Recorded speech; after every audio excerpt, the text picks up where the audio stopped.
नमस्कार। आज का टॉपिक है लक्षद्वीप के बीच बढ़ता तनाव।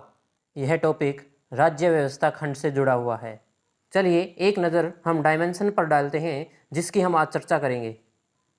सबसे पहले खबर पर नज़र डालेंगे, फिर लक्षद्वीप के बारे में जानेंगे, फिर मसौदा या ड्राफ्ट क्या है, विरोध के कारण तथा प्रभाव क्या होंगे, निष्कर्ष या आगे की राह क्या होगी, और फिर आपको प्रश्न दिए जाएंगे।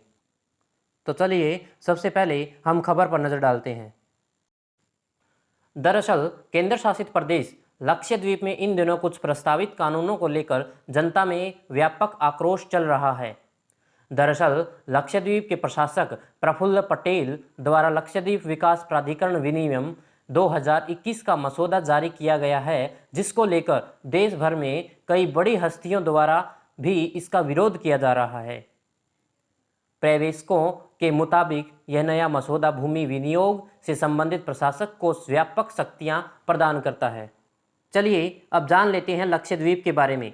भारत के 8 केंद्र शासित प्रदेशों में से एक लक्षद्वीप देश का सबसे छोटा केंद्र शासित प्रदेश है। 1956 में इस केंद्र शासित प्रदेश का गठन किया गया था और 1973 में इसका नाम लक्षद्वीप रखा गया, जिसका मलयालम और संस्कृत में अर्थ है 1 लाख द्वीप। 32 वर्ग किलोमीटर क्षेत्र में फैला लक्षद्वीप एक द्वीप समूह है जिसमें कुल 36 द्वीप शामिल हैं। इसके अलावा इसमें शामिल उपद्वीप समूह हैं अगती, अमेनी, कवारती, मिनिकॉय, किल्टन, आंड्रोट, बंगाराम, बित्रा, चेटलट, कदमत और कल्पेनी। बित्रा इनमें सबसे छोटा है।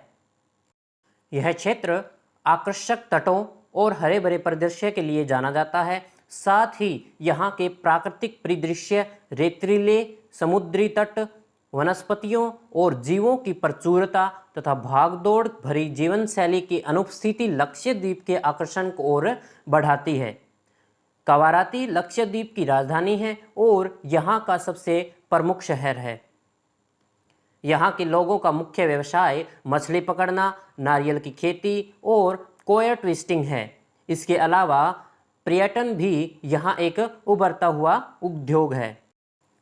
इस द्वीप समूह के सभी द्वीप तटीय शहर कोच्चि केरल से 220 से 440 किलोमीटर की दूरी पर अरब सागर में अवस्थित है।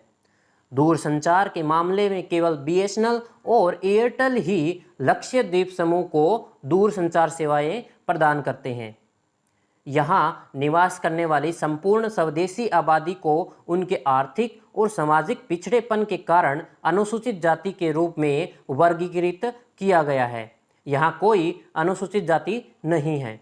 गौरतलब है कि लक्षद्वीप द्वीपों की यात्रा के लिए लक्षद्वीप प्रशासन द्वारा जारी प्रवेश परमिट की आवश्यकता होती है।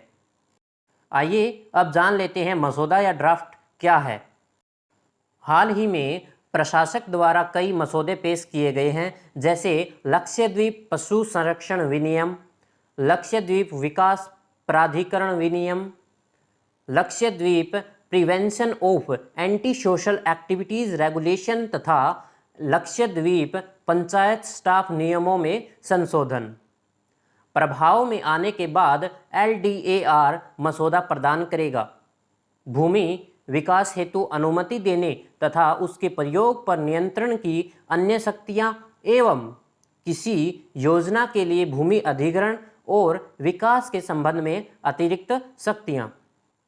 लक्षद्वीप पशु संरक्षण नियमन कथित तौर पर गायों तथा बैलों के वध पर पूरी तरह से प्रतिबंध लगाता है। गौरतलब है कि लक्षद्वीप की 99% से ज़्यादा आबादी मुस्लिम है। इसके अतिरिक्त स्कूली बच्चों के मध्याह्न भोजन में मांसाहारी भोजन पर भी प्रतिबंध लगाया गया है। मसौदा नियमनों के तहत लक्षद्वीप से शराब के सेवन पर रोक हटाई गई है। इसके अलावा पशु संरक्षण के तहत बीफ उत्पादों पर प्रतिबंध लगाने का आदेश दिया गया है। इन प्रस्तावों में चुनाव में भाग लेने के लिए 2 या 2 से अधिक बच्चों वाले उम्मीदवारों पर प्रतिबंध लगाना भी शामिल है। कथित तौर पर प्रशासक द्वारा पहले ही सड़कों को चौड़ा करने के लिए घरों को गिराने के आदेश जारी कर दिए गए हैं, जिसने स्थानीय समुदाय के निवासियों को दिक्कतों में डाल दिया है। स्थानीय लोगों का कहना है कि ये परेशानी भरे प्रस्ताव घोर राजनीतिक अतिक्रमण के उद्देश्य की पूर्ति करते नजर आते हैं। स्कूली बच्चों के मद्यपान भोजन में मांसाहारी भोजन पर भी प्रतिबंध पर लोगों का तर्क है कि यहाँ मुख्य भूमि से ताज़ी सब्जियों की आपूर्ति कम होने के कारण मांसाहारी भोजन की आवश्यकता होती है। ऐसे में यह प्रतिबंध पूर्णतः अनुचित है। गौरतलब है कि लक्षद्वीप की अधिकांश आबादी मछली पालन पर निर्भर है। इसके अलावा पर्यटन को बढ़ावा देने के लिए शराब लाइसेंस में छूट ने भी स्थानीय समुदायों को चिंतित किया है। आलोचकों और लोगों का कहना है कि ये कानून क्षेत्र के न केवल अद्वितीय सांस्कृतिक ताने बाने को नष्ट करेंगे बल्कि पारिस्थितिकी रूप से नाजुक प्रकृति को भी खतरे में डालते हैं, जिसके लिए लक्षद्वीप जाना जाता है। यह मसौदा संवेदनशील द्वीप क्षेत्र पर अप्रतिबंधित निर्माण, खनन और उत्खनन की अनुमति देगा। लोगों में डर है कि इससे योजना और विकास प्राधिकरण को भूमि में से जबरन बेदखली तथा अधिग्रहण का अधिकार मिल जाएगा, जिसके विरुद्ध कानूनी सहायता भी नहीं मिल सकेगी।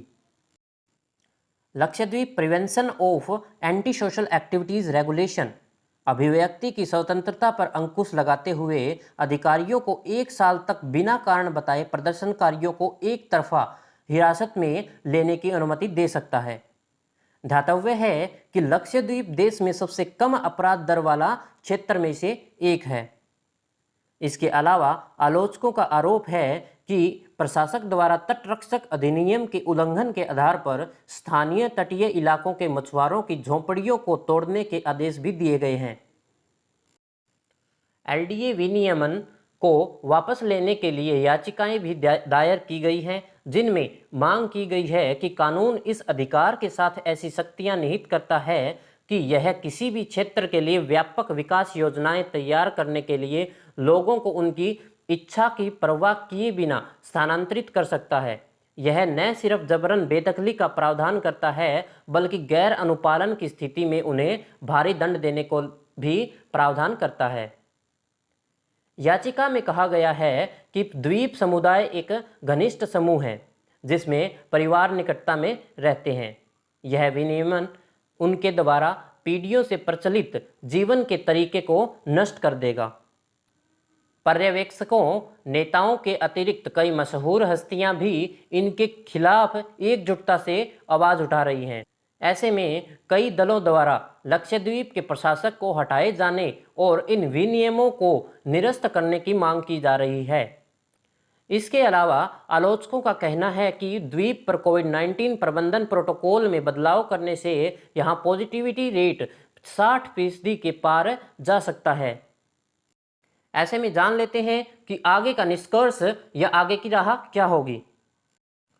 माना जाता है कि संवाद से ही लोकतंत्र चलता है। ऐसे में इन मसौदों पर लक्षद्वीप के लोगों से विचार विमर्श करना आवश्यक है, जिससे लोगों की राय को जानकर लक्षद्वीप के लिए सही या गलत का निर्णय लिया जा सके।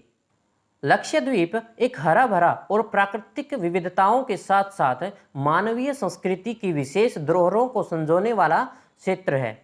यहाँ के स्थानीय समुदायों की अपनी एक अलग और विशिष्ट पहचान है, जिसे बनाए रखने का उन्हें अधिकार है। ऐसे में आवश्यकता है कि नियमों को न सिर्फ क्षेत्रीय विविधता बल्कि मानवीय सांस्कृतिक पहलुओं को ध्यान में रखते हुए निर्धारित किया जाए, न कि केवल राजनीतिक आकांक्षाओं का पूरा करना ही उद्देश्य हो।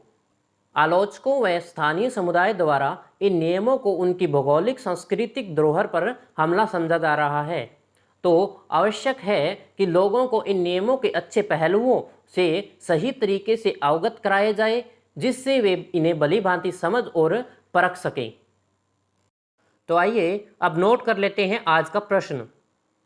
लक्षद्वीप में हालिया विवाद को स्पष्ट कीजिए, साथ ही अपेक्षित सुझाव दीजिए। तो ये था आज का सेशन। आशा करता हूँ आप समझे होंगे। जय हिंद।